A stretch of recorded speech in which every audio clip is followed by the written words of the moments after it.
खौसेजा दतमा समस्तिनि रायजोफोर खौसेजा self help ग्रुपनि 75,000 हाग्रामा महिलारिनि समाव जा दाङाबाजि जादों बेथ' गावजों जाय थाफाग्रा मानसिफोर गबिन्दमोन खालामदों फेरेंगा खालामदों बिसोरथ' खालामदोंना बेसोरो हाग्रामाखौ दाय होनानै मा जानो फालाय बेथ' रायजो खुंदों मालाय बे समाव अस्त्रबो गैया माबो गैया सुख शान्ति रायजो जादों बयबो सुख शान्ति खुंदों गावसोर जा आन्दलन खालामलाबायदों बड'लेण्डनि नांजानो जा लामा लामा हब्रलाबायदों बिसोरो हाग्रामानि खुंनाय समाव बिसोरो जिबां थाखा फैदों हाग्रामानि आमोलाव बे समाव बिसोरो 10% थाखा खायखाय बिसोर जादों बिसोरो गुन्दाखौ बिसोरो गासिबो गुन्दा खालामग्रा बिसोरो गुन्दा मावो सोरबा ओरैनो दाया होयो सोरखौबा लाबो नोंबो नोंहाबो गुन्दा माहानि मेला दं बुफै लाजिनाय गैया बिसोरो दा बर' फिसाफ्रा बयबो सान्थि दं रावबो दावराव दावसि लुबैयाखै गावजों गाव पार्टि लालायनानै नांलाय खमलायखौ रावबो लुबैया दाखालाम जों बयबो खावलायो दावराव दावसि दाखालाम गावजों गाव नांलायनाय दालाबो खिन्थु नोंसोरसो खालामो दावराव दावसिया बे इलेक्सन थाखाय मानसि बुलायनाय बिजामादैखौ बाहायलायनाय बेफोर सोर खालामो बे गुन्दासो खालामो जों मुगैयो बे प्रमद बर'खौ बेखायनो नैबे दतमा समस्तियाव जोफबनानै दोननांगौ रायजोखौ दा गामियाव दंफैयो बे खुजागुरि गामिया अबिराम मुसाहारि बड'लेण्ड मुभमेन्टनि बड'फा उपेन्द्र ब्रह्म सोमावसारनाय समनि गिबि मुंख्लं बे जायगानि रामफलबिल आनसलिकनि दा बे जायगायाव जों दंफैयो दा बे जायगायाव आगोलावबो आं फैदों आरो बड'फा उपेन्द्रबो फैदों दा रायजो राजा आंजों दंफैयो दा जों बेयाव फैनाय खारना जाहैबाय दिनै दतमा जायनाखि समस्ति बे समस्तियाव प्रमद बर'आ बिजाथि हिसाबै बेयाव बिटिसिनि बिसायख'थियाव गेलेगोन दा जों बुंनो लुबैदों प्रमद बर'आ सासे थगायसुला हारिखौ थगायबाय हारिखौ फानबाय बर' रायजोखौ फानबाय दा बिसोर बे माने रायजो फानग्रा हारि फानग्रा बे मानसिखौ जों खुनु जायगा होनो नाङा आरो जोङो दतमा बियाबाव जोङो रायजो फानग्रा बेबायदि मानसिखौ जों जायगा होनानै जोङो जायगा माने आरोबाव जोङो थगायसुलाखौ जों सनमान होनो नाङा बे हिसाबै दतमा बियाबनिफ्राय जोङो दिनै बेखौ सिक्षा होनांगौ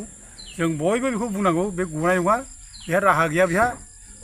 बेखौ बयबो सिनायखाबाय बे जे थगायसुला बे नंखाय बुंग्रा नंखाय माने बाथ्रा फोलाग्रा बेखौ बयबो बुजिखाबाय दिनै बे सानदों जे बड'फा उपेन्द्र ब्रह्मनि जायगायाव फैनानै बड'फाखौ खुलुमनानै बेयाव बियो भट मोनगोन बे सानदों खिन्थु दिनै बड'फानि जायनाखि आत्मा बे आत्मानो बे रायजो फानग्रा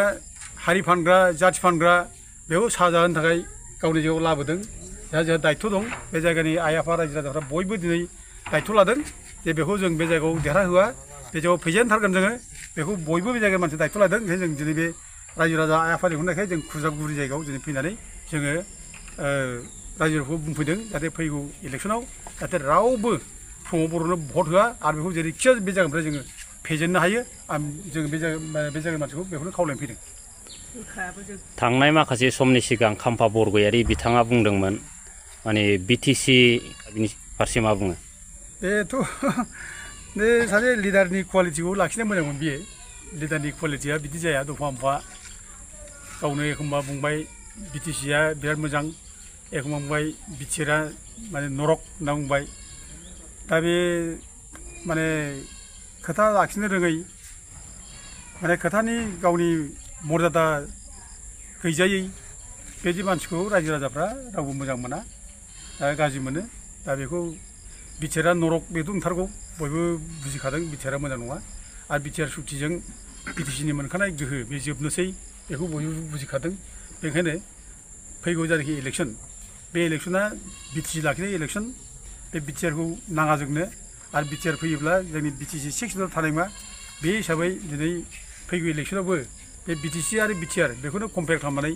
भट होनो नागिरदों जों जाय बिटिसिखौ लाखिग्रा जों बेखौ भट होगोन जाय बिटिआर लाबोग्रा बिटिआर सुक्ति रुफायन खालामग्रा बेखौ जों भट होआ बे बाथ्राखौ बुंदों दा जोंना मानाव गेदेर खाम्फा बरगयारिया जे गावनो नरक होनना बुंदोंमोन बिटिआरखौ दा नरक होनग्रा मानसिया दिनै बिटिआराव थांनाय मानसिया खोब अननाय जादों रायजो राजाफ्रा बेखौ मोजां मोनाखै दा आं बेखौ फंसे खोथाल' बुंनो लुबैदों जे बिथां थांनाया बे माने हाग्रामा महिलारिखौ बिट्रे खालामनाय जादों एफा गिदिर संग्राम खालामबाय बिसोरो एफा गिदिर माने गोहो लाबबाय बिटिसि 6 सिडिउल लाबबाय बेबायदि रायजो बुंनो थांब्ला बेनिफ्राय साबसिन रायजो जों माने 6 सिडिउल बादि ट्राइबेलफोरनि एरेन्जमेन्ट गैया आरोखि दा ट्राइबेलफोरनि थाखाय फार्स्ट एरेन्जमेन्टआनो 6 सिडिउल बे 6 सिडिउल लाबोनायाव बे सासे हिर'मोन हाग्रामाजों लोगोसे एफा गिदिर नाम गोनां मानसिया एफा गिदिर सनमान गोनां मानसिया जारिमिनाव लिरजानाय बेबायदि मानसिया दिनै एखे नरकआव थांनानै गावजे माने मानसिफोरजों रायजानाय गाज्रि मोननाय जाबाय बे आं बे खेथ्रआव बेखौल' बुंनो लुबैदों जे बिपदनि टाइमाव जाय मानसिया लोगो बेसो आसल लोगो a friend in need is a friend in deed होनना बुंदों आरोखि हाग्रामा महिलारिजों बे लोगो लाफानानै बे मावफुंनांगौमोन बिटिसिखौनो मोजां गाबथारनांगौमोन मावफुंनांगौमन खिन्थु बे समाव जे खारखोमानानै बे बिटिआर नरकखौनो मावनो थांबाय बे ओमफ्राय मुगैथावसिन जेबो जायाखिसै दा आं फंसे बाथ्रा बुंनो लुबैदों 1757 सनाव माने रबार्ट क्लाइभआ ब्रिटिश फर्स रबार्ट क्लाइभआ माने दिल्लीनि नवाब सिराज उद्दौलाखौ गाग्लोबफैदों बे गाग्लोबनाय समाव दिल्लीनि नवाब सिराज उद्दौलानि सान्थ्रि गाहाया मिर जाफर आरोखि दा बे मिर जाफरा गावनि माने नवाबनि माने हेंथायै गावनि नवाबखौ बिथ्रो खालामनानै सिराज उद्दौलाखौ बिथ्रो खालामनानै बे रबार्ट क्लाइभजों लोगो लाहैदों आरोखि दा दिनैनि दिनाव आं बेखौनो बुंगोन जाय माने खाम्फा बरगयारी जाय चन्दन ब्रह्म बिथांमोना माने हाग्रामा महिलारिखौ सहाय होनांगौमोन आरो बिटिसिखौ गाबथारनांगौमोन बे बिटिसि गाबथायाबालानो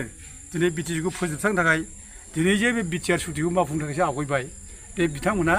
एखेबारे सानैबो बे मिर जाफर जाबाय आरोखि आं बेखौ बुंनो लुगैयो आरो रायजो राजाफ्रा बेखौनो बुंगोन दा आरो जारिमिना बिसोरनि जारिमिना बेखौनो बुंगोन आरोखि बिसोरनि जारिमिनखौ बयबो दिनै फराय मोनगोन बिसोर मिर जाफर होननानै आरोखि आं बेखौनो बुङो आरोखि बर'नि मिर जाफर दा दिपेन बर' बिथाङा बुंदों प्रमद बर'आ सासे संग्रामि नेता आरो हाग्रामा महिलारियाबो सासे संग्रामि नेतामोन दा बिनि फारसे सारा मा बुङो हाग्रामा महिलारि संग्रामिजों नेतागिरिजों ओमफ्राय कुवालिटिजों ओमफ्राय दिपेन बर'नि ओरै संग्रामनि कुवालिटि नेता खालामनाय बेजों आकाश पाताल डिफारेन्स प्रमद बर' बेजों आकाश पाताल डिफारेन्स प्रमद बर'जों हाग्रामा महिलारिजों खुनु तुलना हाजाया हाग्रामा महिलारिया माने अस्त्र लानानै बे गावनि जिउखौ बावनानै बे आन्दलन खालामदों गावनि जिउखौ गारनो नागिरनानैबो बे आन्दलन खालामदों आरो बेहा एचिभमेन्ट दङ हाग्रामा महिलारिया संग्राम खालामनायनि गेजेरजों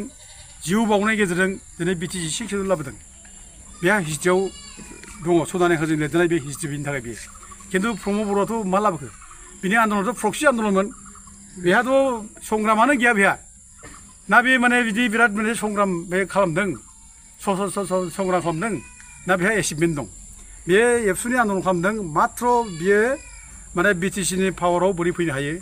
उरखावग्रा ब्रह्मखौ बोरै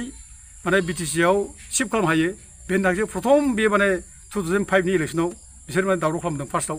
बिनि बिसोर माने प्रक्सि आन्दलन खालामबाय रायजो बिनि नामाव आन्दलन खालामबाय 2014आव जेब्लानाखि जिके पिल्लाइखौ माने भारत सरकारा दायथ' होदोंमोन बड'लेण्ड रायजो होथावा बे स्टाडि खालामनो थाखाय मोनसे कमिटि होदोंमोन बे स्टाडि कमिटिखौ बिसोर फैयाखै हयथ' बे समाव एनडिपिआ गभर्नमेन्ट अफ इन्डियाजों रायलायगासिनो दंमोन ट्राइपेटेड टक जागासिनो दंमोन बे ट्राइपेटेड टक जानायनि गेजेरजों बे जिके पिल्लाइखौ दायथ' होदोंमोन बे जिके पिल्लाइआ फैयोमोनब्ला हयथ' जोङो बिटिसिनिफ्राय साबसिन हयथ' अट'नमास स्टेट बा जों इउनियन टेरिटरिखौ जों मोननो हागौमोन बे मोनसे चान्स दंमोन खिन्थु प्रमद बर'मोनहा प्रक्सि आन्दलन खालामनानै बे माने पुलिस मिलिटारि लानानै आन्दलन खालामनाय रेलगारि माबाब्ला ओंखाम संजालायनाय नाजों बेदरजों दा बिसोरो मा खालामदों जिके पिल्लाइ फैनायखौ बिसोरो टायार सावै बिसोरो होबथादों जिके पिल्लाइ ग बेक फैयोमोन नालाय दा नायनोसै दा अब्ला बिसोर बड'लेण्ड रायजोनिबो बेरेखा बिसोरो बर' जाथिनि सत्रु बिसोरो आरो एनडिपिखौ बिसोर बिट्रे खालामदों फोथाय खेबस' खालामदों दा दिनै सुक्तिया मा लाबोखो बिटिआर सुक्तियाव मा मोनखो बिसोरो मा एचिभमेन्ट दं दा दिनै बिटिआर सुक्तियाव बिसोर प्रथमाव लिरबाय जे जोंनो बड'लेण्ड रायजो नांला बे बिटिआरआ जोंनो फाइनाल जाबाय नों लिरबाय अब्ला नों हाग्रामा महिलारिजों बोरै बेजों कम्पेयार खालामनो हायो माने हाग्रामा महिलारिया माने एचिभमेन्ट दं संग्रामनि एचिभमेन्ट दं बेहा नोंहाथ' प्रमद बर'आथ' जेबो एचिभमेन्ट गैया बे रायजो नाङा होननानै लिरनानै लाबोबाय नोङो बिटिसिनिफ्राय गामि दानख'नायनि नोङो सुक्ति लिरनानै लाबोबाय माने बिटिसिनि पावारखौ डिसिनो हरनांगौ होननानै लिरनानै लाना फैबाय बिटिसिनि नोङो 60टा माने समस्ति खालामनानै नोङो 6टाल' माने रिजार्भेसन खालामनो नागिरबाय बेफोर जिनिसा बेसेबां अननाय दा गतिके हाग्रामा महिलारिया जेनाखि संग्रामनि जाय कन्ट्रिबिउसन दं बेहा बर' जाथियाव जेनाखि कन्ट्रिबिउसन दं बे हिस्ट्रि बेखौ बयबो जारिमिना मख'गोन दा खिन्थु प्रमद बर'आ जासे जोलैनि हांगार हारि फानग्रा जाथि फानग्रा रायजो फानग्रा बे जिनिसा बे हिस्ट्रियाव बेयाव थागोन दा गतिके हाग्रामा महिलारिजों आरो प्रमद बर'जों खुनु तुलना हाजाया बे दिफेन बर' बुंनाया एखेबारे मिसा खोथा बे ओरैनो मिसा खोथा बुंनानै प्रमद बर'खौ बिराद हिर' खालामनो थाखाय बे बाथ्राखौ बे बुंनाय जादों दतमा समाजनि रायजोफोर खौसे जा दतमा समाजनि रायजोफोर खौसे जा सेल्फ हेल्प ग्रुपनि 75,000 बोरो दा प्रमद बर' बिथाङा गोबां माने मिथिङाव बुंबाय थादों माने बिटिआर सुक्तिनि गेजेरजों गोबां डेभेलप जाबाय आरो सान्थि फैबाय आरो हाग्रामा महिलारिनि बिटिसि खुंथायाव माने गोबां दाङाबाजि बुलाय सोलाय होननानै बिथाङा बुंदों दा बिनि फारसे सारा मा बुङो फार्स्टआवनो हाग्रामा महिलारिनि समाव जा दाङाबाजि जादों बेथ' गावजों जाय थाफाग्रा मानसिफोर गबिन्दमोन खालामदों फेरेंगा खालामदों बिसोरथ' खालामदोंना बेसोरो हाग्रामाखौ दाय होनानै मा जानो फालाय बेथ' रायजो खुंदों मालाय बे समाव अस्त्रबो गैया माबो गैया सुख सान्थि रायजो जादों बयबो सुख सान्थि खुंदों गावसोर जा आन्दलन खालामलाबायदों बड'लेण्डनि नांजानो जा लामा लामा हब्रलाबायदों बिसोरो हाग्रामानि खुंनाय समाव बिसोरो जिबां थाखा फैदों हाग्रामानि आमोलाव बे समाव बिसोरो 10% थाखा खांनाय बिसोर जादों बिसोरो आन्दलनाव 10% खांदों दा होमब्ला नायदो हाग्रामानि समाव बेसेबां थाखा फैदों 10%आ जुदि प्रमद बर'आव खांदोंब्ला बेसेबां थाखा खांदों नायसै दाना आरो बे अफिसनि थाखा नङा मास्टारफोरनिफ्राय लांदों बिसोरो LP master ME master high school master कलेजनिफ्रायबो आरो बिजनेसनिफ्रायबो बेसेबां थाखा खांदों बे प्रमद बर'मोना बै समाव नायनोसै आरो गामिनिफ्रायबो लांदों अब्ला आरो नों बे समाव असान्थि खालामनो सोर खालामदों दा दिनै फेरेंगा मोनाथ' दिनै लासिं सिं बुंजानो गोनां जाबाय जों मख'थारा बेखौ दा मख'लायथारसै जों बुंगासिनो दङ गेसाव गोन मख'नो नाङा दा 17 बोसोराव नोङो असान्थिमोन होनबाय थानाय सोरखौ बुंनाय जायो बे इनडाइरेक्टलि बे प्रमद बर'आ एनडिपि बाहायखौनो बुंनाय जादों बे एनडिपि फंबायफोरखौनो बुंनाय जादों मुंख्लंफोरखौ अपमान खालामनाय जादों बे एनडिपिनि दाय दस गेसाव गोफोनखौ मख'बाय था होननाय जादों बिना बुरखांबाय था होननाय जादों लासिं सिंनो आरो दिनै बे बिनि दिनाव जे सान्थि फैबाय होनदों सान्थिया बहा दंबोरो बे हेमन्त नार्जारि बे माबानि झारबारिनि गियानफोरनि बिहुमान गावथारखौ सोर गावथारा बे नागेश्वर बसुमतारिखौ सोर गावथारा बे जनक बसुमतारि जोंसार मुसाहारि सोर गावथारा बेथ' नोंसिनि दिनाव जानाय 2021 2022 2023 जानाय बे दिनै बयहाबो संसार जानो गोसो दंमोन दिनै आसखान्दा खालामना होबाय बयहाबो रायजो जानो गोसो दंमोन फिसा फिसौ ग्रें ग्रेंनो दिनै सिलिंखार खालामना होबाय सोर खालामदों बेखौलाय बे प्रमद बर'नि दिनाव खालामाखैबा दा दिनै बे दुगा बुङो आं दिनाव बिराद सान्थि गोजोन फैबाय होननानै बहा गोजोन दं नै मैयासिम बुगासिनो दङ लासिं सिं बे फेरेंगानि गुन्दा मानिया दिनै बुबाय आरो फेरेंगा गावनि बिजामादैखौ गुन्दा खालामबाय दा बिनि बिजामादैयानो दाना मानसि बुनायनि थाखाय हमजाबाय दानिया लासिं सिं मा जाखो बे बेनो जाबाय प्रमद बर'नि दिनाव बिराद गोजोन फैबाय सान्थि फैबाय होननाया मा जाखो हनै निसिमायाव मानसि बुहैबाय नै माने माबायावबो मा होनो बे बावखुंग्रियाव मानसि बुबाय सोर खालामदों बेखौलाय बे प्रमद बर'नि दिनाव जायाखैब्ला मानसिया बुयो गावसोरनो गन्दगला खालामो गावसोरनो दाय होयो मालायखौ बेबायदिनो बिजामादै दंब्ला प्रमद बर' नोंबो लाना फैनानै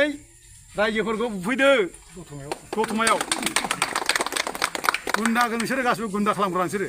गुन्दा मावो सोरबा दिनै दाया होयो सोरखौबा लाबो नोंबो नोंहाबो गुन्दा माहानि मेला दं बुफै लाजिनाय गैया बिसोरो दा बर' फिसाफ्रा बयबो सान्थि दं